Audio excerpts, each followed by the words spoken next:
One of the points that we made while we were doing the initial description of the underlying subcommittee mark is the concern that the phased adaptive approach has what appears to be a gap in its coverage of the United States homeland.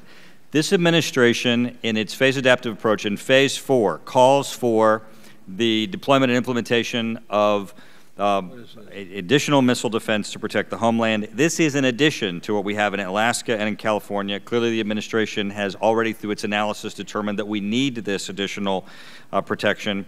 As a result of the emerging threats from Iran, there are intelligence estimates that we have received and that are public that indicate that that threat could materialize as early as 2015, meaning that the phased adaptive approach could have as great of a gap as 5 years. Now, the administration, in another policy document, in the February 2010 Ballistic Missile Defense Review, states that the U.S. will maintain a hedging strategy to protect the U.S. homeland from long-range missile attack, and that goes with respect to the two-stage ground-based interceptor. That the two-stage ground-based interceptor will be maintained and represent a hedging against that gap being where Iran can threaten our homeland and the phased adaptive approach, Phase 4, is not available. We're trying in this amendment, which is a policy amendment directed again to a policy document from the administration, the Ballistic Missile Defense Review, further define what hedge means. We believe that the hedge strategy needs to be defined because of our concern of that gap. Now, our chair indicated that while we were yet in this markup, I received a correspondence from General O'Reilly answering some questions about the phased adaptive approach. Now, part of my concern with the phased adaptive approach in Phase 4 is not just this existing gap, 2020 before it protects the homeland, and 2015 earliest that Iran might pose a threat to the homeland according to intelligence estimates, but that 2020 time frame might slip. Now, the document that General O'Reilly just sent me, and I can't hold this up because it says for official use only, but members are certainly welcome to either come and see my copy or the chairman's copy, now has identified Phase 4 of the phased adaptive approach as not being available until clearly after the first quarter of fiscal year 2021, where we began with it being an issue of protection that would be available by 2020. So we're concerned about this gap.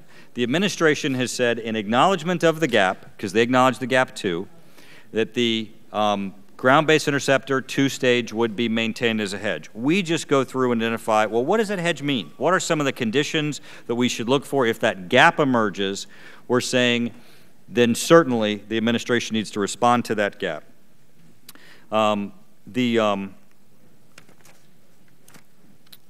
The amendment also requires that we keep Missile Field 1 in Alaska available as a further hedge.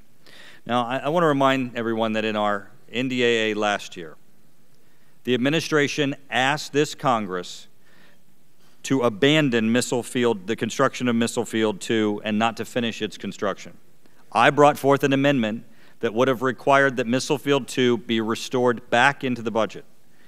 This committee voted on a strictly partisan basis to agree with the administration to kill Missile Field 2. Less than 1 month later, the administration came back and put Missile Field 2 back in. So the administration came to this Congress, this committee, and said, please kill Missile Field 2. On a party line basis, this committee responded to the administration and killed Missile Field 2. Then the administration came back less than a month later and said, nope, we didn't really mean it, we were wrong.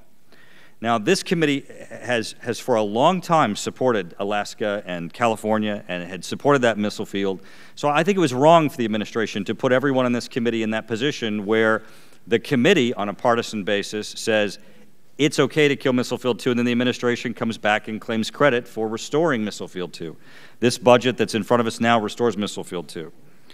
Well, now the question comes up as to what are we going to do with Missile Field 1? And I believe that Missile Field 1 needs to stay in place, that we need to continue.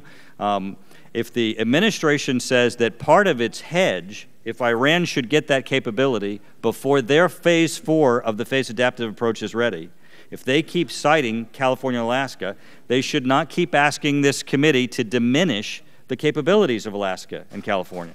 So I'd ask this committee in this amendment to, this time, step forward and support Missile Field 1, because I have a suspicion that it may be longer than a month, but I believe this administration will come back to you and say, nope, we didn't mean that either. We want Missile Field 1 too. We should support Missile Field 1 and also define for this administration what that hedge would represent. With that, I yield back. Mr. Turner, can you very Yes, sir. concisely tell us what this does? Yes. Thank you. The administration acknowledges that there's a gap between the phase adaptive approach, phase 4, that protects the homeland, and the threat that's emerging from Iran. They identify the other assets that we have as a hedge against that gap. We're helping them define what those assets would be and how the hedge would be managed.